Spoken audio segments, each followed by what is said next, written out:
दोस्तों, अगर मैं आपसे पूछूं अगले लोकसभा की जो इलेक्शन है वो कब होंगे, तो आप सभी लोग जवाब देंगे कि 2024 में होंगे। क्यों? क्योंकि हर 5 साल में इलेक्शन जो है लोकसभा के वो होते हैं। लेकिन अगर मैं आपसे पूछूं कि उत्तर प्रदेश में, मध्य प्रदेश में, बिहार में या रेलवे में अगली वैकेंसी कब आएंगी, तो कोई भी इस बात का जवाब नहीं दे पाएगा, क्योंकि किसी को नहीं पता है कि वैकेंसी कब आएंगी। चलो, अगर वैकेंसी आ भी जाएंगी तो मैं आपसे अगर ये पूछूंगा कि आपका जो एग्जाम है वो कब होगा, तो ये भी कोई जवाब नहीं दे सकता है, क्योंकि आप सभी लोग जानते हैं कि रेलवे एनटीपीसी के फॉर्म मार्च 2019 में लिख लेते और उसका एग्जाम जो है अभी तक कंफर्म नहीं हुआ कि आपका एग्जाम जो है वो किस डेट में होगा। हम लोग जो स्टूडेंट या टीचर ये सारे जो प्रोटेस्ट कर रहे हैं वो इसलिए ही तो कर रहे हैं कि हमारे देश का जो युवा जो बेरोजगार हो चुका है या बेरोजगार है तो उसको रोजगार दो। आप वैकेंसी तो निकाल रहे हैं लेकिन उसका एग्जाम नहीं ले रहे हैं, और जिनका एग्जाम ले रहे हैं तो उसके रिजल्ट पेंडिंग में है। तो ऐसा सिस्टम कब तक चलता रहेगा, आप खुद बताओ। अगर प्रधानमंत्री का चुनाव 7 चरणों में संपन्न हुआ, उसके बाद 1-2 महीने के बाद रिजल्ट आ गया, तो ऐसा हम लोगों के साथ क्यों नहीं हो सकता, बताइए। चलो, यहाँ पर जो कैंडिडेट की जो संख्या होती है वो ज्यादा होती है, तो 1-2 महीने नहीं 3-4 महीने ले लो। एक एक वैकेंसी के लिए बच्चे को 4-4 साल इंतजार करना पड़ता है। यही हाल उत्तर प्रदेश में भी है। 41,520 जो वैकेंसी आई थी उसमें 7,000 वैकेंसी खाली रह गई।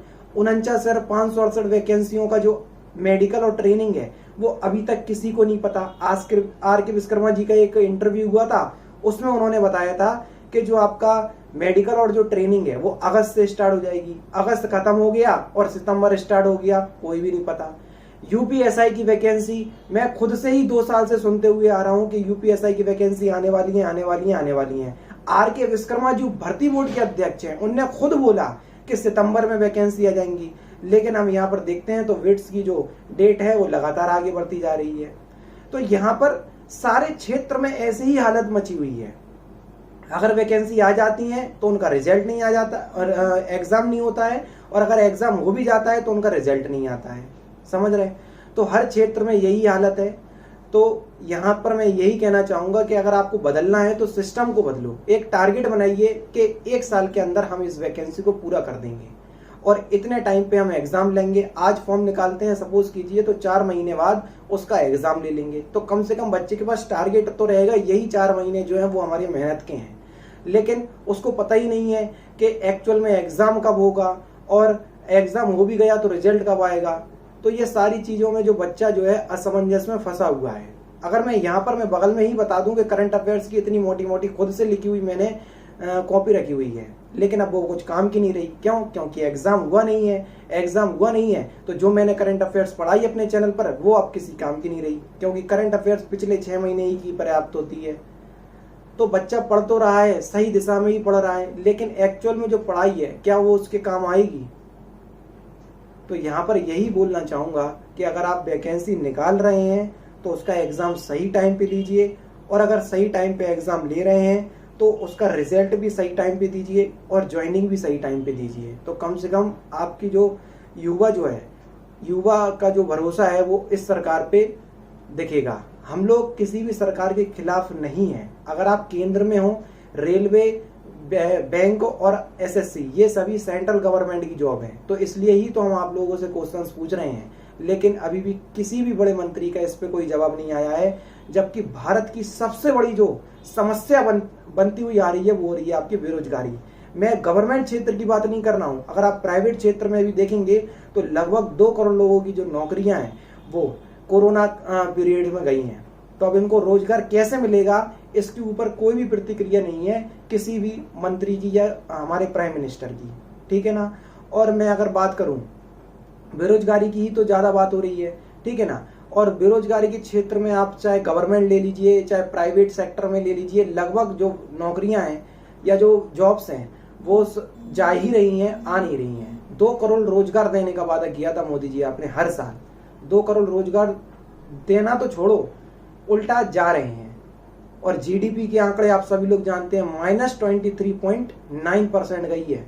और वित्त मंत्री जी क्या कहती हैं कि एक्ट ऑफ गॉड है।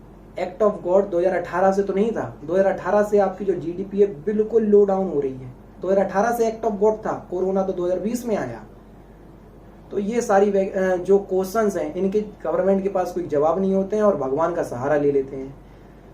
तो बहुत ही गलत बात है, चाहे यूपी में ले लीजिए, चाहे बिहार में ले लीजिए, चाहे आप मध्य प्रदेश में ले लीजिए। लाठीचार्ज हुई है आज मध्य प्रदेश में स्टूडेंट के ऊपर, जो कि बहुत ही गलत बात है प्रशासन की। कम से कम अगर कोई प्रोटेस्ट कर रहा है वो सिर्फ इसलिए कि एमपी में वैकेंसी आप लोगों की जो खाली है उसको निकालिए, और आप लोग वो भी नहीं निकाल रहे हैं और उल्टा लाठीचार्ज कर रहे हैं। जबकि स्टूडेंट को आपको सहानुभूति देना चाहिए कि आज नहीं कल तो वैकेंसी आ ही जाएंगी, लेकिन उसके बिल्कुल अपोजिट में आप लोग लाठीचार्ज कर रहे हैं। तो बहुत गलत बात है ये। तो अब यूपी चिल बॉर्डर की एग्जाम की तैयारी में पिछले 4 महीने से करवा रहा हूँ। उसका एग्जाम नवंबर में, अभी क्या है कि नवंबर में कंडक्ट करवाएंगे, लेकिन उस पर मुझे भी असमंजस है कि एक्चुअल में नवंबर में एग्जाम कंडक्ट होगा भी कि नहीं होगा। क्यों? क्योंकि आप सभी लोग जानते हैं कि जेईई और नीट का जो एग्जाम है वो भी कंडक्ट होना है सितंबर में, लेकिन उसके विपरीत बिल्कुल स्टूडेंट बोल रहे हैं कि अभी नहीं करवाइए क्योंकि कोरोना के जो केसेस हैं इंडिया में बहुत ज्यादा बढ़ रहे हैं। तो स्टूडेंट से यहाँ पर मैं यही बोलूंगा कि आप लोग तैयारी करते रहिए, और जो प्रोटेस्ट है या जो कैंपेन चल रहे हैं वो ऑनलाइन ही ज्यादा आप प्रेफर कीजिए कहीं और जाने के बजाय, ठीक है ना। क्योंकि कोरोना चल रहा है, इस वजह से मैं नहीं बोलूंगा आपसे कि आप बाहर जाइए, जबकि ऑनलाइन ट्विटर पे जो आंदोलन चल रहे हैं उसी आंदोलन में आप भाग लीजिए और घर पे बैठे ही अपनी तैयारी करते रहिए। तैयारी मैं भी करवा रहा हूँ, तैयारी और भी टीचर्स करवा रहे हैं। तो आप लोग जिस भी एग्जाम की तैयारी कर रहे हैं तैयारी करते रहिए, क्योंकि एग्जाम तो एक ना एक दिन होना है। अब वो एग्जाम किस दिन होना है ये डिपेंड करता है सरकार के ऊपर, और सरकार हमको कब बताएगी ये किसी को कुछ नहीं पता। तो देखो अभी सीईओ तो अपॉइंट हो रहे हैं रेलवे के, देखते हैं एनटीपीसी का एग्जाम कब तक होता है। तो फिलहाल तो मैं यही कहना चाहूंगा आप सभी स्टूडेंट से कि प्रोटेस्ट में भाग लीजिए तो केवल ऑनलाइन लीजिए, आप बाहर जाने की अभी जहमत ना करिए, ठीक है। तो दोस्तों फिलहाल की वीडियो में सिर्फ इतना ही। अगर आपको वीडियो पसंद आए तो प्लीज दोस्तों वीडियो को लाइक कीजिए, शेयर कीजिए और साथ ही साथ हमारे चैनल को सब्सक्राइब करना ना भूलें, क्योंकि मैं रोजाना इसी तरह की वीडियोस आप लोग लिए लाता रहता हूँ। नमस्कार दोस्तों, जय हिंद, जय भारत।